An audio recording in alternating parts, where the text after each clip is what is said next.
Breaking news చూస్తున్నాం. చంద్రయాన్-3 విజయోత్సవంలో ఉన్న ఇస్రో మరో ప్రతిష్టాత్మక ప్రాజెక్టుకు సిద్ధమైంది. సూర్యుడిపై పరిశోధనలకు ఉద్దేశించిన ఆదిత్య-L1 ప్రయోగానికి ఇప్పటికే కౌంట్డౌన్ మొదలుపెట్టింది. నేడు ఉదయం 11:50 ఆదిత్య-L1 ఉపగ్రహాన్ని మోసుకొని PSLV C-57 నెంగిలోకి దూసుకెళ్లనుంది.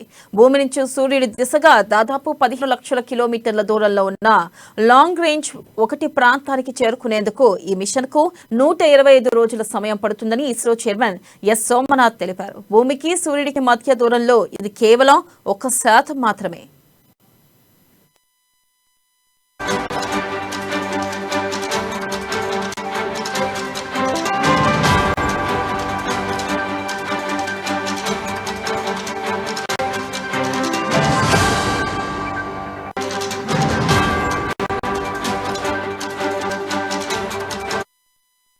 సూర్యుడు మనకు సమీప నక్షత్రం. అందువల్ల మిగతా నక్షత్రాలతో పోలిస్తే సూర్యుడిని సవివరంగా అధ్యయనం చేయొచ్చు. దీని ద్వారా పాల్పొంతతో పాటు ఇతర గ్యాలక్సీలోని తారల గురించి మరింత సమాచారం తెలుసుకోవచ్చు. మరోవైపు సూర్యుడిపై విస్ఫోటాల ద్వారా సౌర వ్యవస్థలోని అపారమైన శక్తి విడుదలవుతూ ఉంటుంది. ఇది భూమి వైపు మళ్లినట్లయితే మన సమీప అంతరిక్ష వాతావరణంలో అవాంతరాలు ఏర్పడతాయి. ఉపగ్రహాలు, వ్యోమ నౌకలు, కమ్యూనికేషన్ వ్యవస్థలపై ప్రభావం పడుతుంది. కాబట్టి ఇటువంటి ఘటనలను ముందుగానే గుర్తించడం ముఖ్యం. తద్వారా దిద్దుబాటు చర్యలకు అవకాశం లభిస్తుంది అని ప్రయోగం సందర్భంగా ఇస్రో పేర్కొంది.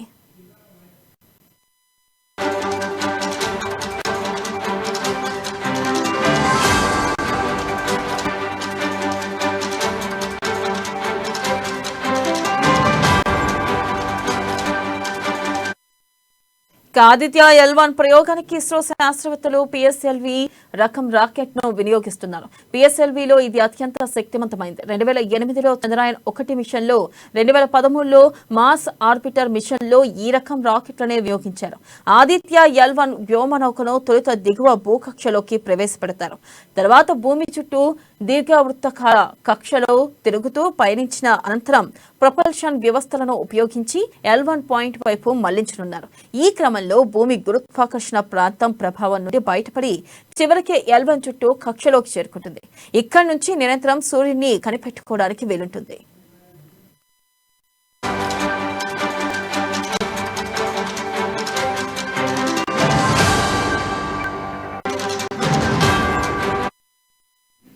ఆదిత్య-L1 మొత్తం 7 పేలోడ్లను మోసుకెళ్లనుంది. విజిబుల్ ఎమిషన్ లైనో కొరోనాగ్రాఫ్ ఇందులో కీలకం. సూర్యుడికి సంబంధించి ఇది ఒక్కో నిమిషానికి ఒక్కో ఫోటో చొప్పున రోజుకి 1440 ఫోటోలు ఇస్రోకి పంపుతుందని శాస్త్రవేత్తలు తెలిపారు.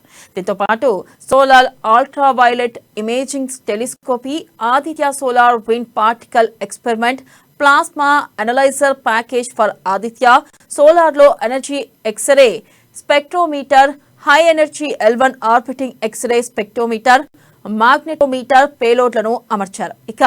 సౌర వాతావరణం, సౌర జ్వలాలు, coronal heating, coronal mass ejection తదితర విషయాలను అధ్యయనం చేసేందుకు ఇవి అత్యంత కీలకమైన సమాచారాన్ని అందించనున్నాయి.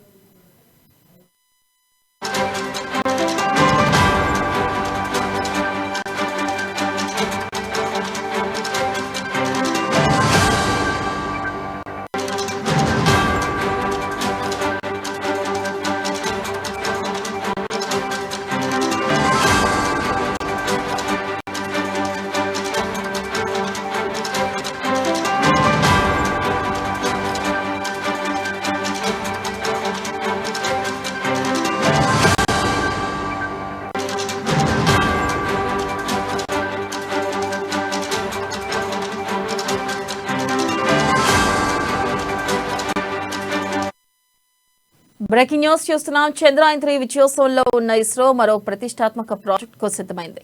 సూర్యుడిపై పరిశోధనలకు ఉద్దేశించిన ఆదిత్య-L1 ప్రయోగానికి ఇప్పటికే కౌంట్డౌన్ మొదలుపెట్టింది.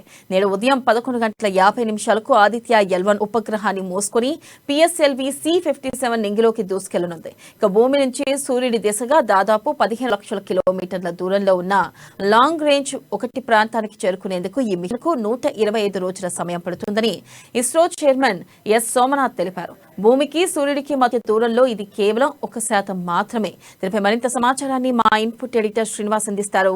శ్రీనివాస్ చెప్పండి, ఇక ఆదిత్య L1 ని ఈ రోజు ప్రయోగించనున్నారు. ఈ మేరకు ఇస్రో ఎటువంటి పూర్తి సమాచారాన్ని ఏ విధంగా తీసుకెళ్లబోతుంది? అప్డేట్స్ ఏంటి?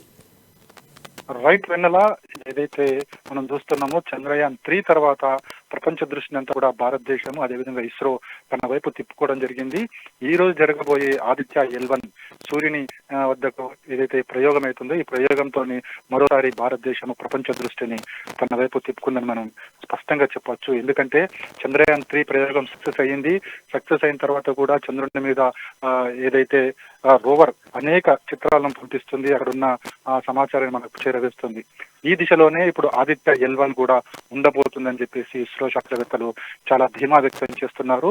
మరికొద్ది సేపట్లో అంటే నిర్ణయించిన ముహూర్తం మేరకు 11:50 శ్రీహరికోట సతీష్ ధవన్ స్పేస్ సెంటర్ నుంచి కూడా PSLV S57 రాకెట్ ద్వారా ఈ ఉపగ్రహాన్ని నింగిలోకి పంపించనున్నారు. అయితే సరిగ్గా నుంచి 4 నెలల పాటు ప్రయాణం చేస్తుంది.